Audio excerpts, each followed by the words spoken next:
Hi everyone and welcome to The Crows Show, brought to you by Chemist Warehouse. I'm Mark Bickley. And I'm Alana Smith. Of course, the boys have been in the much warmer surroundings of Darwin for the past 2 or 3 days, but they should be on their way home now. Yes, coming up in today's show, targeting the goals, making sure the kicks count. And the former Crow who can't stay out of the headlines. I was lucky enough to be part of the AFL's Next Goal program, which gives you 1 day a week in an industry where you're looking to work.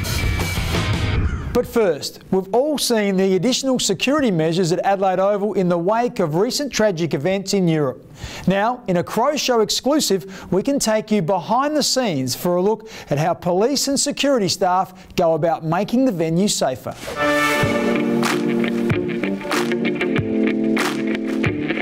Obviously, with the recent events that have occurred throughout the world, there are greater increased security measures which the police and the security have put in force, all for the safety of the people attending the football. Obviously, we want people to be alert but not be alarmed, just be more vigilant. But as I said, we actively encourage everyone to come to the football and have a good time. Police Commander has requested that visible police presence during the crowd build-up phase. So immediately after the briefing, if you could just make your way to the gates or external perimeter of your coloured area, just to monitor the crowd as they're arriving. There's a very complex camera system throughout Adelaide Oval. We have a number of police officers come to the football to police both inside and outside the ground. We also have mounted police. You would have maybe have seen them walk around the outside the ground. As well as the police, there is a lot of private security. It can be covert security as well. We provide security both inside and outside the ground. They're expecting around 45 to 50 tonight, but that might be dependent on the weather. Likely to encounter behavioural and alcohol-related offences. We've got plenty of police to do the job properly, to make sure that that core element of people not doing the right thing are policed, and we'll take appropriate action with those people who aren't meeting the standards of behaviour that one would expect in a family-friendly environment, which is the AFL football.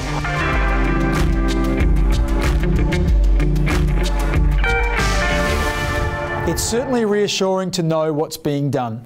Now, I guess there's nothing more frustrating for everyone than to see what should be a relatively straightforward kick on goal miss the target. And we all know how inaccuracy can be very costly. This year, Nathan Van Berlo has been helping players with goal kicking practice by making the sessions fun and competitive. Goal kicking is a massive part of playing AFL footy, and it's important that we practice that week in, week out to make sure that guys get the reps in that they need during the week, and that they also get confidence in their routine and their ability to kick the goal when they're in front of 50,000 people come the weekend. The coaches all take a lead in the goal kicking. David Teague and myself are the forward line coaches, so we generally try to help out mostly with the goal kicking, and it's a good challenge for us each week to make it exciting for the players, that they want to practice their goal kicking, they want to challenge each other. So we often set ourselves up in small little groups, and guys have wages on it, whether it be for lunch or for a coffee. It's a great way for guys to have a bit of banter amongst themselves, but I guess when they play, whether they play on the rack or whether they play for a coffee or play for lunch, whatever it might be, there's an added pressure there, but obviously nothing really can simulate what it's like on game day. Brodie Smith gets everything behind it, gets it straight as well. 65 points. Definitely a bit of technical and mental ability to get the goal on game day. So we spend a lot of time with guys with their routines and making sure that they're confident. We leave a lot of decision making up to the players in terms of what their routine looks like for them, because ultimately it needs to feel comfortable for them when they're lining up for goal, and their routine that they go to week in, week out, day after day, that they feel confident going to it. So we'll guide them in certain ways, but a lot of the time it's what feels best for them, and when they can kick goal after goal, that builds their confidence. So it's a matter of finding that balance. He's not beyond range, you know. He could go all the way here to the Texan. He does. He does. Leant back and went bang. Let's hope all that practice pays off in some crucial games ahead. When Alana returns after the break, is Brodie Smith going to show his junior defender some sympathy? This is my favourite from Twitter. The best thing about me.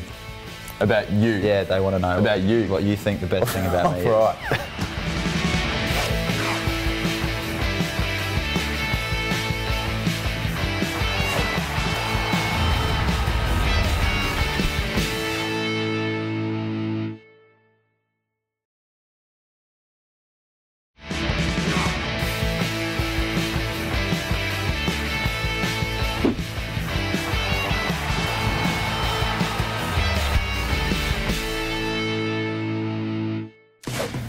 Now, young Jake Kelly has locked down a spot in the Crows' backline this year alongside Brodie Smith. So, knowing that special bond defenders share, we should expect Smithers to cut him some slack in his 60-second grilling thanks to Revolution Roofing. Let's find out. All right, welcome to the Victory Veranda Hot Seat. This week we're joined by Jake Kelly. Now, Ball, I've gone to the fans on Twitter to get some questions for you this week. We'll start off with the nice, easy one. Where are you from? Who did you support growing up? And who was your favourite player? I'm from Melbourne. I supported Collingwood and Hawthorn growing up, and favourite player was James Clemens from Collingwood. Man crush? Man crush. Pods? Yeah, Pods, yeah. Favourite crouch? Brad, at the moment, it changes weekly. Pike's favourite? Pike's favourite's definitely Sloan, 100%. Yeah. Favourite book? You strike me as a bit of a reader. Yeah, favourite book, what would that be? I like reading the paper, I don't really read books. Because you're in it, because you had to double face. Yeah. How many times have you read that? 5 or 6. One word to describe yourself. Interesting. Interesting. This is my favourite from Twitter. The best thing about me. About you? Yeah, they want to know. About you? What you think the best thing about me is. Right. His kick. I was trying to think of personality. Righto. There was nothing. If you could be anyone else in the world, who would it be and why? Last one, make it good. Myself. Thanks for joining us, Jake. Don't worry, Jake, you'll get used to him. Well, when Ken McGregor retired from the Crows in 2008, he decided to pursue his other passion in life, journalism. That career change has eventually taken him back to his old hometown of Darwin, where we tracked him down for this segment, Flying the Nest, brought to you by Flight Centre. It's not a problem. McGregor finds it on the ground and snaps a goal.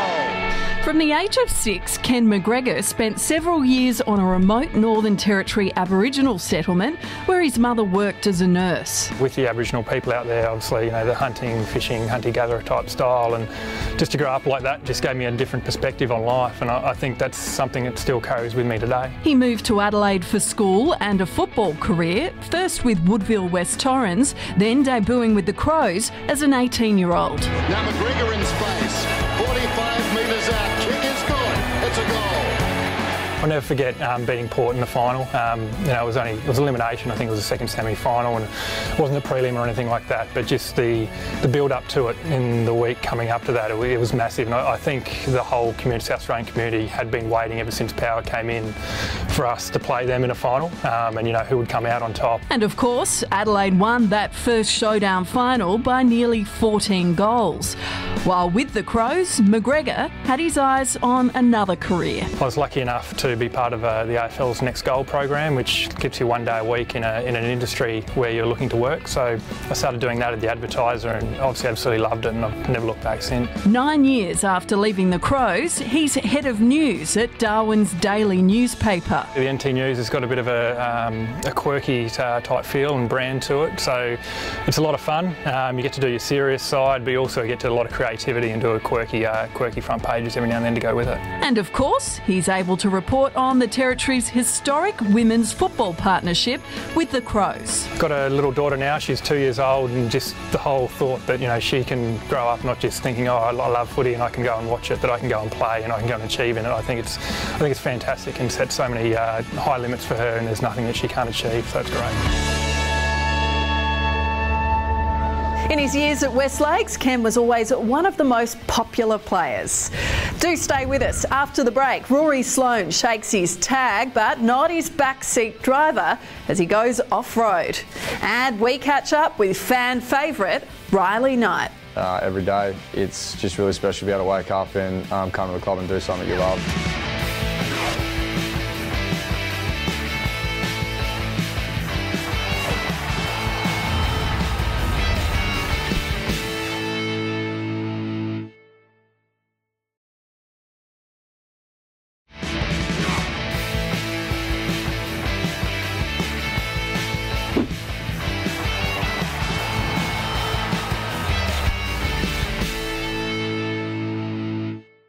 Injuries have been a curse on Riley Knight's career at the Crows. When he's fit and firing, he's known for his gut running and hard work. But the 22-year-old, who hails from Clare in the mid-north, also has a reputation for wearing his heart on his sleeve when he plays. There's no doubting his popularity amongst fans who are keen to hear about his goals for the rest of the season. Prolonged periods on the sidelines nursing injuries have given Riley Knight a greater appreciation of the opportunity he's been given to play elite football. You learn to see football in a different light. You learn to appreciate being able to play and do something you love as a job, and pretty much every day it's just really special to be able to wake up and come to the club and do something you love. And that sentiment is obvious in the way he plays. Where Riley Knight, now 1-on-3, can you believe it? Riley Knight. It's always good just to play the game on the edge, and sometimes that emotion and passion sort of comes with that. Now that he's recovered to full fitness, his role is crucial to the team's structure. Just to get up and down the ground, put some pressure on, be the sort of link-up player, kind of similar to Tommy Lynch, and then, yeah, once the ball enters 50, just keep the ball locked in there with pressure acts, and if I can kick a sneaky goal here or there, mate, and do that. Over the top, and Riley Knight will run to the top of the square and send it into the second tier. I know that if I work really hard up and down the ground, then that'll get me into the spaces to get a touch of the pill. So I try and bring that every week, and yeah, it's a really good weapon to have, because not many players can go with you. Crows fans were treated to a display of Riley's enormous potential in an elimination final. Adelaide lead by 7 points. But the game he'll never forget was his AFL debut, delayed a week by Phil Walsh's death. He's the man that kick-started my AFL career and saw something in me, and yeah, to this day still really appreciative of him to give me the opportunity. Riley Knight, just his 13th game of footy. It would be great if Riley could secure a regular place in the senior side. Now's the time again to see what's cooking in the Crows' kitchen. Richie Douglas and Tony Modra are back behind the bench in a good old-fashioned cook-off thanks to Thomas Farms. Well guys, we're here again thanks to Thomas Farms Kitchen. You've seen over the last few weeks I've put mods to the test, but this week he's going to get stuck in, get his hands dirty, and we're going to do a cook-off. We're going to cook a beautiful beef with mushroom gravy and buttery mash. How you feeling? You confident? Beautiful. Looking forward to it. Sounds good. Let's see how we go. Well, we're against the clock here, Dougie, so let's set the pace early. Put the potatoes in, boil them up first. Dougie, how you going there? Yeah, just beyond you, mate. Let's get them heated up. All right, while the spuds are cooking, we'll get one beef stock cube and about 250, 300 mils of boiling water. Right behind you, Dougie. Rightio. Pan's nice and hot. Put a bit of oil in there. Some local produce, thanks to Thomas Foods. The beef. Get that in there. Well, we've got an issue here. The cooktop is not working, so I'm falling beyond the pace. I'm going to have to move stations. I'll check back in with you shortly. All right, now we're back on track now. Got a cooktop that's giving off some heat, so we'll put a bit of olive oil in. We'll put the beef in, and we'll try and catch up the mods and see how we go. Beef's done there, so we'll let that cool off a bit. Well, I think I'm on the roll here because I think old Dougie's lagging off a bit here, so the red onion in there as well. Get that going. Got those potatoes boiled yet? Good, mate. No, they say the longer you wait for your meal, the better it tastes. All right. How do you have your beef, mods? Medium rare. Smells very, very good. Smells like success. Stand by, they're coming back next week for another go. Now, if you see Rory Sloane on the road, he'll probably be at the wheel of his Toyota four-wheel drive. So he should have a head start when it comes to taking our Toyota Hilux over a challenging off-road course at Saunders Gorge outside Adelaide. Of course, he does have a little help from Tom Lynch in the back seat.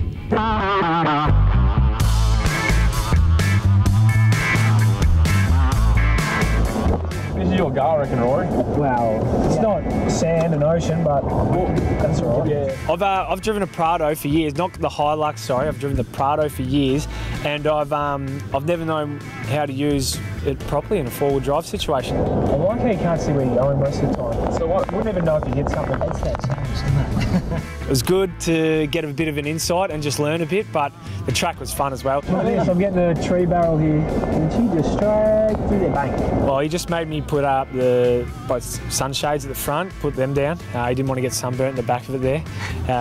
But he did give me some good feedback, said I was very smooth and driving like a pro. I'm pretty comfy back here, I could have had a nap. They're that smooth. That's just how I am, a smooth operator. Yeah, the steep incline up here was good fun, especially coming down it, you can't see where you're going. Yeah, that was plenty of fun. Could be next thing, all Aussie Adventures with Rory Sloan. Thanks, mate. You appreciate it. Thank you very much. Interesting concept, Rory's All Aussie Adventures, but his time of 3 minutes 35 puts him in the back half of the field. So if you're going off-road with Rory, you may take a little longer to get there. Still to come on the Crows Show, fans have their say on who's the best commentator. BT, I know he's already a commentator, but roaming BT. Yeah, why do you want BT? Oh, just all access, isn't it? And we'll check out social media.